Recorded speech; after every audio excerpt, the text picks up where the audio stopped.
Indonesia saat ini kena yang dinamakan middle income trap country, yaitu istilah di mana kelas menengah tidak bisa naik ke kelas atas. Jadi negara Indonesia yang berada di kelas menengah ini tidak bisa naik. Sekali lagi harus digarisbawahi, tidak bisa naik di kelas atas atau tidak boleh. Negara yang terjebak di dalam middle income trap adalah negara yang GDP per kapitanya adalah antara $3.500 sampai $5.000 per kapitanya seperti Indonesia. Banyak negara yang terjebak di kelas menengah itu selama puluhan tahun. Misalnya Brazil itu lebih dari 30 tahun baru keluar dari istilah negara dengan middle class income-nya. Argentina juga sama, puluhan tahun juga baru bisa keluar. Ini yang terkadang membuat kita berpikir, seandainya saja ya kita ini adalah kepala negara Amerika atau kepala negara Cina, di mana keduanya saat ini memainkan perdagangan internasional lebih dari 30%, maaf, lebih dari 70%. Maka negara pasar harus dibuat GDP-nya tidak di bawah dan tidak di atas, di trap. Mengapa? Karena kalau negara-negara pasar tadi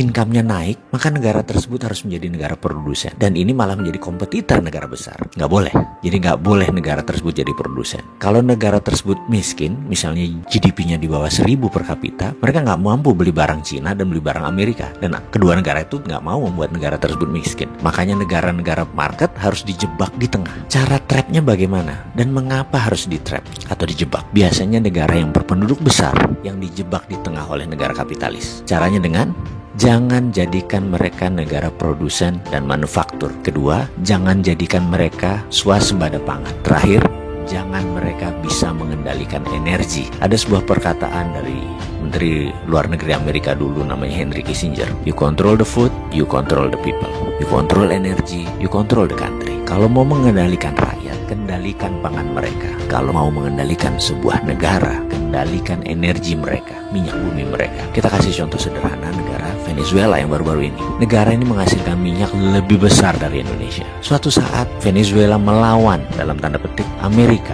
dengan menjual minyak mentahnya ke Cina. Amerika marah dan Amerika membuat Venezuela menjadi failed state atau negara gagal dengan financial warfare yang dilakukan oleh economic hitman-nya, pasukannya CIA-nya Amerika. Dan kita semua tahu negara tersebut dalam setahun terjadi hyperinflation. Mata uang Venezuela nilainya jatuh 1.000.000% sampai harus menerbitkan cryptocurrency sebagai ganti mata uang negara mereka. Sebagai catatan, Amerika sangat memperhatikan homeland security-nya. Jadi mulai dari ujung benua Amerika Utara sampai ujung selatan Chile, Argentina harus di bawah kendali Amerika. Jadi ya hal-hal negara seperti Venezuela ini disikat pasti. Oke, kita kembali ke topik. Bagaimana supaya kita keluar dari jebakan middle income country tadi? Kalau saya boleh memberikan saran, bagaimana kalau kita pakai apa yang Taiwan pakai, apa yang Cina pakai, apa yang Singapura pakai, apa yang Jepang pakai waktu di trap dulu, yaitu dengan TINA. Pasti paham kan, wahai pengelola negara, paham TINA.